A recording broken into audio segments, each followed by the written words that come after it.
അമേരിക്കയിലെ ലോസ് ആഞ്ചലസിൽ അതിസമ്പന്ന മേഖലകളെ ചാരമാക്കി കാട്ടുതീ പടരുകയാണ്. ഇതിനകം $25,000 അഥവാ ഏകദേശം 22 ലക്ഷം കോടി രൂപയുടെ നഷ്ടം ഉണ്ടായതായാണ് കണക്ക്.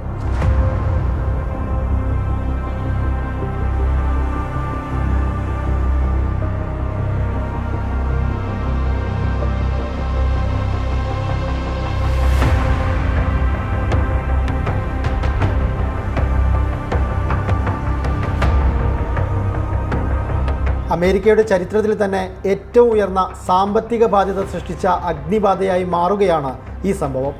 വരും ദിവസങ്ങളിൽ കാറ്റ് ശക്തമാകുമെന്ന കാലാവസ്ഥാ മുന്നറിയിപ്പ് സ്ഥിതി കൂടുതൽ ഗുരുതരമാക്കുകയാണ്.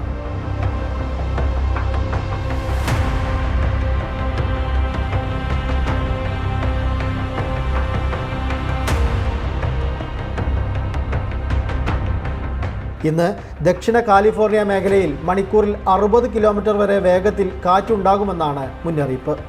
അതിസമ്പന്നർ വസിക്കുന്ന പാലിസേഡ്സ് മേഖലയിലാണ് ഏറ്റവും കൂടുതൽ നാശമുണ്ടാക്കിയത്. അവിടെ മാത്രം 23,000-ലേറെ ഏക്കറാണ് അഗ്നി വിഴുങ്ങിയത്. തീയിൽപ്പെട്ട് 25 പേരാണ് മരിച്ചത്. 40,000 ഏക്കർ ഭൂമി കത്തി അമരുകയും 12,300-ലേറെ കെട്ടിടങ്ങൾ നശിക്കുകയും ചെയ്തു. 5 മേഖലകളിലായി പടർന്ന തീ 3 മേഖലകളിൽ ഇപ്പോഴും സജീവമായി തുടരുകയാണ്. ലോസ് ആഞ്ചലസിൻ്റെ പടിഞ്ഞാറൻ ഭാഗമായ പസഫിക് പാലിസേഡ്സ്, ഈറ്റൺ പ്രദേശങ്ങളിലായി സാന്റാ മോണിക്ക മലനിരകളിൽ ജനുവരി 7-നാണ് കാട്ടുതീ ഉണ്ടായത്.